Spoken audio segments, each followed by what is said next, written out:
Olha, se a gente tivesse usado a Bíblia e visto a teoria de Charles Darwin, tá errado? Salmos 33:9 diz, porque ele ordenou e de pronto tudo foi criado. Tá bom. Deus fez, apareceu o universo. De onde que veio Deus? Olha, eu lembro que eu chorei, tá? Eu meio chorão. É russo, mas é chorão também. Cara, quando eu vi aquilo, eu chorei. Sem vodka, né? Eu chorei. Sabe por que eu chorei? Porque o universo veio há 13,6 bilhões de anos. Não tendes lido que desde o princípio os fiz macho e fêmea, homem e mulher? Essas coisas que a gente... Que a humanidade começou a falar que talvez vá de encontro ao que está na Bíblia, é porque a gente começou a observar muitas coisas. Por exemplo, vamos lá, eu suponho que vocês não acreditam que o universo foi formado com o Big Bang. Eu, particularmente, já que você perguntou, eu não tenho uma... Porque o Big Bang, o tema Big Bang, eu sei que ele é controverso entre físicos. Esquece o debate ciência e religião. Esquece o debate de ciência e religião. Eu já vi físicos falando bem do Big Bang, dando vários argumentos, e já vi físicos igualmente falando que o Big Bang é a grande falácia científica dos últimos tempos. Aí, pra mim, a coisa, como eu sou fora da área, fica mais ou menos como o debate da vacina. Tá. Você tem um profissional de saúde, o cara é epidemiologista, falando a vacina funciona, tem que... E um outro falando não vacine, e o cara tem o mesmo título. Eu, nesse ponto de vista, eu fico um pouco com o pé atrás. Tá. Eu digo que olha a conjunção alternativa, se o Big Bang proceder, se ele proceder, eu não vejo conflito em falar que que o Big Bang pode ser o start inicial. Também não. Né? Exatamente. Mas, do ponto de vista acadêmico, eu não tenho background para ser nem contra, nem a favor do Big Bang, nesse sentido técnico. Tudo não bem, sentido mas eu suponho que vocês têm uma opinião sobre isso. Sim, como da vacina, por exemplo. E aí, por exemplo, a gente criou instrumentos para observar as coisas que estão fora do planeta Terra, como, por exemplo, as estrelas. Então, a gente consegue ver estrelas, por exemplo, em diferentes estágios de vida. A gente consegue fazer um modelo matemático que depois se comprova em como seria um buraco negro, que é... Desculpa a risada, que você fez a melhor pergunta da noite. Tá bom, me contorcendo aqui. Eu quero, mas é isso que eu quero. Mas é isso que eu quero. E a gente consegue observar, por exemplo, se a gente fala estrela, a vida de uma estrela, e se a gente for falar, por exemplo, tem contas que chegam sei lá, ao fim da vida do Sol, que ele vai se expandir, engolir a Terra, não sei o quê, depois ele retrai e tal, até se tornar, né? Eu acho que o Sol não se torna um buraco negro por causa da massa, não é suficiente, alguma coisa assim. Não tenho certeza também, não sou o Sergião. E aí, as estrelas são velha pra cacete, meu irmão. Assim, segundo o que a gente observa, né? Então, assim, usando os instrumentos que nós criamos para observar lá fora, e talvez seja por isso que uma parcela pôs de lado o que está escrito na Bíblia, para tentar, até com uma noção de, beleza, tem isso aqui, mas deixa eu olhar. Que é mais ou menos o que vocês gostariam mesmo, não é? Tem os caras lá que acreditam no Darwin, na evolução e tudo mais, e vocês gostariam que, ouve a gente. E esses caras, eles estavam aqui na Bíblia e tal, mas deixa eu olhar o outro lado. E chegaram a outras conclusões. Estrelas, por exemplo.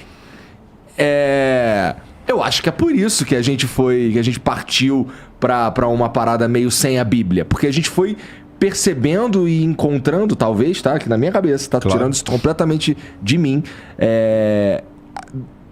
Percebendo que existem coisas que não estão tão claras assim na Bíblia. A Bíblia fala de um jeito assim meio difícil, como vocês concordam? Absolutamente. Então, eu vou deixar ele responder que é tua notícia, e depois assunto. Eu vou falar a questão filosófica que está por detrás dessa ruptura, mas eu quero que ele fale primeiro essa novidade. Foi tanta a impressão de que a ciência estava certa quanto... Não ao Big Bang. O Big Bang, assim, pode ser visto, né? Às vezes eu entro numas tretas aí nos grupos, né? Eles ficam discutindo. Marcos, você não entende o Big Bang porque você não é físico. Eu sou químico. Mas químico entende quase tudo, né? Não lembro que eu falei pra você? Mas olha, o começo tudo bem, mas depois é um processo químico. É nuvem gasosa de expansão, é hélio e hidrogênio. E como químico, a gente...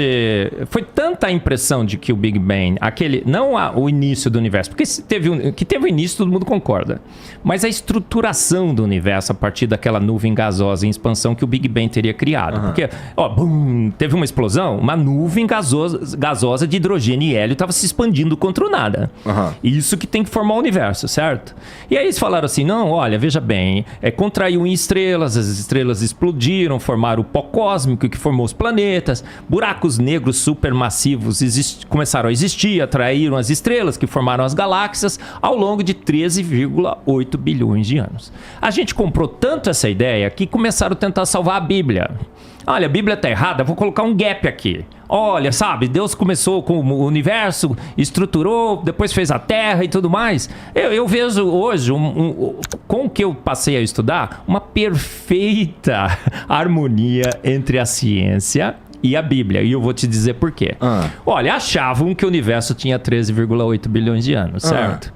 Aí o que aconteceu? Só para deixar claro aqui, como é que, assim, eu faço ideia do porquê que a gente acha que o universo tem quase 14 bilhões. A luz das estrelas que chegou aqui. Sim. A gente observa a luz, até onde a gente consegue observar a luz. Eu vou falar sobre isso. Tá. Absolutamente. Vou discutir esse ponto. Eu vou tentar ser o mais didático cara, o mais legal é que você tá falando exatamente do que eu queria saber. Vai lá. Veja só. A gente achava hora, quando você fez a pergunta. 13,8 bilhões de anos, certo? O que a NASA fez? Ela primeiro lançou um telescópio, o Hubble. O Hubble foi detonador do processo lento, gradual e sucessivo. Vou te explicar. O Hubble foi lançado, eu assisto os programas do Sacani. Ele tenta justificar que o Hubble e o James Webb não destruíram o Big Bang dessa estruturação. E ele não explica nada, não é? Ele vai falando e no fim ele não fala nada, né? O Sacani, eu assisti o programa, né? Eu queria fazer um debate com você sobre aquele programa. Gente, combina de vir no sem fim, vai ser interessante. Me convida, Sacani. Olha, eu admiro demais você. Mas naquela do Big Bang, né? Não tem como, o Igor. Por quê? O Hubble foi lançado e eles estavam tirando fotos de todo o universo. O diretor do programa Hubble, Robert Williams, fez uma insanidade, uma loucura total. Ele, como diretor do programa, ele tinha 100 horas para tirar foto do que ele quisesse. Ele podia ficar famosíssimo, publicar artigos na Science, na Nature. Tá te incomodando, Rodrigo? Porque de jeito nenhum. Tá bom. Beleza. Sabe o que ele fez, Igor? Ele falou assim, aponta para um ponto escuro do universo. Eu quero tirar 100 horas de uma foto de um ponto escuro do universo. Porque eu quero ir o mais profundamente possível. Eu quero chegar com esse telescópio aonde esse telescópio pode chegar no seu máximo, no passado. Tá. Aí os amigos dele falaram assim, ô Robert, ô Bob, você vai perder seu tempo, são 100 horas extremamente perigosas, tem toda a história, eu falo isso nas minhas palestras. Aí ele falou assim, não, vou pagar para ver.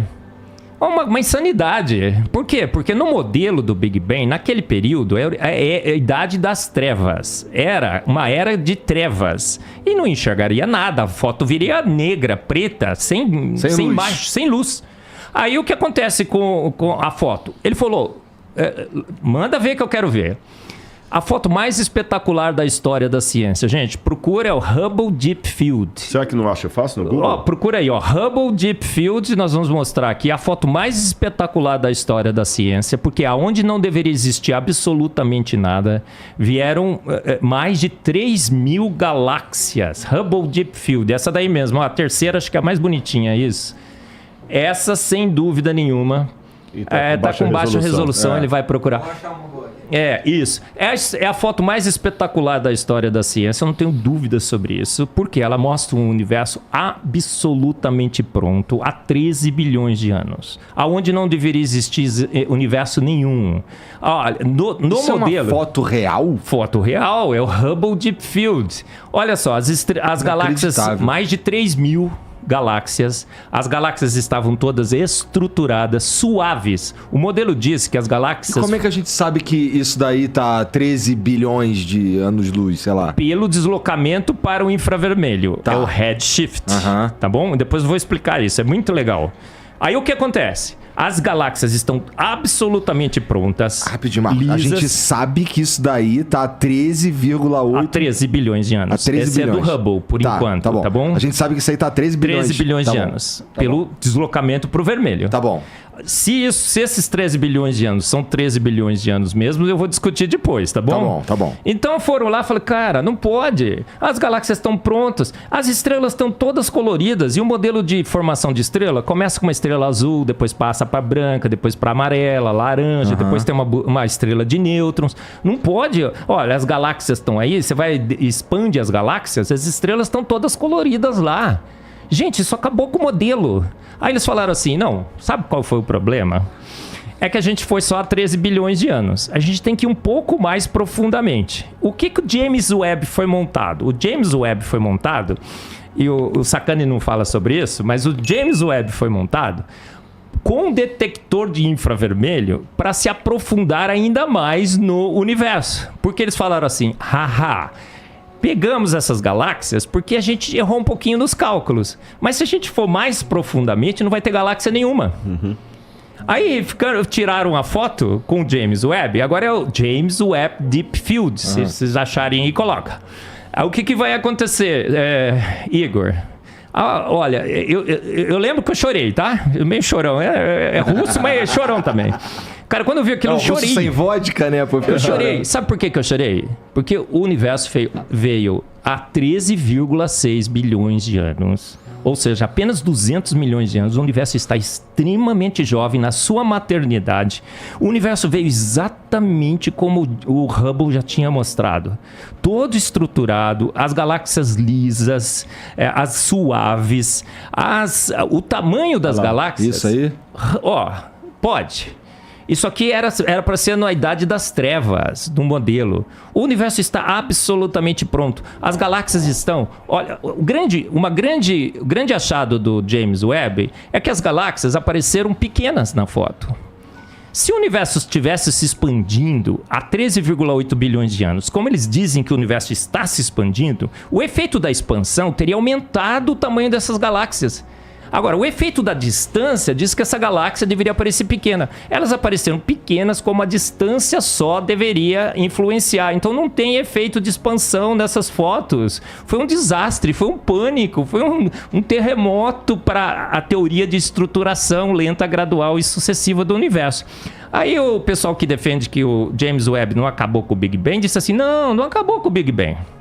Acabou só com o modelo de formação de estrelas, acabou só com o modelo de formação de galáxias, acabou só com o modelo de formação de planetas, acabou só com o modelo de formação de asteroides e de quizares. Sobrou o que do universo? Eu brinco, foi um tsunami que passou pela... Ou quasares? Quasares, obrigado. É que ele é russo. É russo. Eu tô tão emocionado com a foto, porque eu fiquei mesmo, gente. É que, veja só... Passou um terremoto, acabou com um tsunami, destruiu a casa. Mas pelo menos eu tenho terreno que eu posso reconstruir. Aí, olha, os cosmólogos estão back to the drawing board. Conhece esse termo em inglês? Eles estão de volta à prancheta. Não acabou com o modelo, eu só tenho que reconstruir todos os meus modelos. Agora, faz sentido? Não faz. Se o universo estivesse pronto há 13,8 bilhões de anos, hoje, como você falou muito bem, o Sol já estaria desgastado, as estrelas estariam totalmente já gastas na sua energia. A gente teria um universo muito, muito mais velho do que a gente vê aqui. Então, o que significa? O universo foi feito pronto há poucos anos atrás, milhares, não milhões. As estrelas estão a 13,8 bilhões de anos-luz afastadas da Terra? Estão, mas isso é a distância, não é a idade. A luz das estrelas não está nos dando a idade dessas estrelas, só está dando a distância. Algum efeito aconteceu que fez com que essa distância não se transformasse em idade. Qual foi o efeito? Deus disse, haja universo, e houve universo. Com as suas virtudes que excedem as forças naturais, Deus criou um universo pronto com 13,8 bilhões de anos de distância que a gente enxerga a luz agora, naturalmente. É tentar explicar o sobrenatural de Deus com forças naturais que fez o homem achar que o universo era antigo, que o Big Bang estava certo. A Bíblia, de novo, venceu. Deixa eu te provocar, então. Isso daqui é uma foto de 13,6 bilhões de anos-luz de distância. De distância. Não de idade. Ok. Isso pelo que você está dizendo, indica que é impossível que o universo que tenha acontecido o Big Bang há 13,8 bilhões de anos atrás. Sim. E se fosse 30 bilhões de anos atrás? Aí que está o problema. Se ficar, o bicho pega, come, se correr, o bicho pega. Se você joga 30 bilhões de anos atrás, aí que o universo já estaria totalmente envelhecido agora. Não dá pra você jogar... No outro dia eu tava num grupo de... o pessoal tava discutindo, criacionistas, hein? Porque tem muito crente big banguista, Deixa eu fazer uma pergunta idiota rapidinho, Marcos. Sim, claro. Estrelas surgem ainda? Esse é outra grande falácia. Eles dizem assim, nebulosas são grandes maternidades de estrelas, temos milhões e milhões de estrelas formando lá. Igor, você sabia que não tem nenhum registro de nenhuma estrela sendo formada de fato no universo? E nós temos 2 trilhões de galáxias, com cada galáxia com 100 a 200 bilhões de estrelas. Dá 60 sextilhões de estrelas. Você está dizendo que a gente não conseguiu observar nenhuma informação. Não, a gente diz, olha lá, tem uma estrela em formação, tem uma estrela em formação, tem uma estrela em formação. Elas até hoje estão em formação, mas nenhuma formada. Bom, a gente consegue observar há pouco tempo também. Ô Igor, 60 sextilhões de estrelas... 13,8 bilhões de anos. Se você faz a conta no universo, no tempo que a gente está observando o universo, a gente deveria ter visto estrelas de fato se formando. A nebulosa, o que acontece com a nebulosa? Tem uns pontos lá luminosos, é gás sobre alta temperatura e pressão que está emitindo. A própria nebulosa já é um fenômeno sobrenatural. Se uma nebulosa, de repente, há um colapso de gás lá e formar uma estrela, tudo bem, mas quem formou a nebulosa? Quem pegou uma nuvem gasosa em expansão controlada e contraiu? Você consegue contrair gás? Eu vou fazer um experimento aqui, pega o gás assim, não, né? Não vai contrair o gás, eu vou sair. Gente, não, deixa ele contrair, melhor do que ele liberar. Ô Igor, eu sou químico. A gente estuda em físico-química a dinâmica de partículas. A gente sabe que gás em expansão controlada devia continuar em expansão controlada forever and ever, né? Eternamente. Não faz sentido uma nuvem gasosa em expansão, não tem mecanismo para contrair essa nuvem em estrelas. As nebulosas também são um grande mistério. Como é que uma nebulosa se formou? Como que os buracos negros supermassivos que nós temos no interior das galáxias, que estabilizam as galáxias, como aquela coisa se formou ali? A estrutura toda do universo mostra uma inteligência absurda. As 26 constantes universais que calibram as forças, as 3 forças da natureza, tudo é trino na natureza, né, Rodrigo? São 3 forças, são 3 partículas subatômicas, são 3 partículas atômicas. E essas 3 forças são calibradas por 26 constantes universais. E o ajuste é tão fino que se você mudar qualquer uma dessas constantes, uma casinha que for depois da vírgula, o universo todo se desfaz. Então, por isso que eu não creio em Deus. Eu tenho certeza absoluta que ele existe. Eu não creio que Deus fez o universo. Eu tenho certeza absoluta que ele fez. Por quê? Porque eu não posso negar. É química demais para desconfiança de menos. É evidente demais que o universo foi feito pronto há poucos anos atrás e bate de novo com a Bíblia, viu, Igor? A Bíblia diz em Salmos 33:9, porque ele ordenou e de pronto tudo foi formado. Em 33:6, Salmos 33:6 está assim, ele soprou o universo com o sopro de sua boca. Então Deus falou assim, haja universo, e o universo foi formado. Vocês já pararam para pensar, tá bom, Deus fez, pareceu universo. De onde que veio Deus? Aí entra na área da filosofia. Aí é uma pira que não dá, né? Uma vez eu estava na Universidade Presbiteriana Mackenzie dando uma palestra, veio um filósofo e falou assim, professor, tudo que você falou aí é muito legal e tal, mas você não consegue me responder essa pergunta. Quem criou Deus? Mas o Igor, essa é uma pergunta filosoficamente equivocada. Sim. Um bom filósofo jamais faria essa pergunta, não é, Rodrigo? Não, e ela é feita... Eu ia até trazer... Acho que eu te dei outra vez o meu livro, O Ceticismo da Fé. Sim. Dei pra minha mãe, inclusive. Eu ia trazer outro hoje, mas ficou tudo na Jovem Pan lá, viu, de manhã. Mas eu vou trazer da próxima vez. Aí entra na área da filosofia. Permita-me falar o nome Big Bang aqui para me referir apenas ao start inicial do universo. Claro. Sem entrar nos pressupostos químicos e físicos que não é minha área. O que havia antes do Big Bang? ou seja desse start inicial. O nada. É o nada absoluto. Porque um ponto de comum acordo entre ateus e design inteligente, eu acho que qualquer um concordaria comigo nesse sentido, é o seguinte: antes do ponto inicial do Big Bang, não havia gravidade, não havia tempo, não havia espaço. Não tinha nada. Não tinha nada. Era o nada absoluto. Tá certo? Mas aí vamos partir de uma questão filosófica que é repetida por vários, desde Parmênides na Grécia Antiga, que os latinos traduziram como ex nihilo nihil fit. Do nada, nada se faz. Se não havia nada, por que hoje há algo ao invés de nada?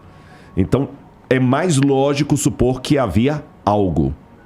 Agora, esse algo que havia, para formar tudo que existe, tem que ser um algo que não está preso ao tempo, porque o tempo veio depois dele. Esse algo não pode estar preso ao espaço, porque o espaço veio depois dele. Ele não pode estar preso à gravidade, ele não pode estar preso a nada. Então tem que ser um algo que seja, no sentido do nosso tempo, atemporal. Não que ele não tenha um tempo próprio dele, mas esse tempo aqui teve um começo, então ele tem que existir antes. Então ele não pode ser temporal, ele não pode ser espacial, porque o espaço não existia. Ele não pode ter começo, porque ele começou todas as coisas. Então tem que ser, seja lá o ET que fez tudo isso, ele tem que ter essas qualidades. Ele tem que ser um ser dotado de vontade, porque ele resolveu fazer tudo. Ele tem que ser um ser dotado de design, porque ele criou coisas com desígnio. Ele tem que ser um ser dotado de inteligência, porque ele criou com inteligência. Esse ser, então, não pode ter sido criado por nada, porque se ele foi criado por nada, a única coisa que eu faço do ponto de vista filosófico é deslocar a pergunta mais para trás. E mais para trás. E eu vou cair num ad infinitum absurdo. Eu tenho que obrigatoriamente chegar a 2 caminhos, não tem 3. Aliás, 3 caminhos. Ou eu acredito que a matéria e tudo que existe veio do nada, e me perdoe. Aí vem o meu limite. Isso não é científico. Porque, mas é provado. Não, então vamos falar de método científico agora. Eu vou até pedir licença para entrar na sua área. Eu li muito, desde os primórdios do método científico lá com Francis Bacon, depois as leis de Stuart Mill. O método científico ele tem que ser replicável, ele tem que ser observável, ele tem que ser visto em laboratório, ele tem que ser falseável. Por exemplo, até desse exemplo hoje de manhã. Como é que eu posso provar para você que gasolina de carro não funciona para avião? É simples, é falseável. Você pega a gasolina do carro e coloca lá. Agora, não é falseável dizer para você que Santos Dumont estava sem cueca quando ele se suicidou. Não tem como voltar lá e verificar isso. Tá certo? Então, dizer que que tudo pode surgir do nada, sem um agente que provoque isso não é nem falseável, nem científico, nem laboratorial, nem filosófico.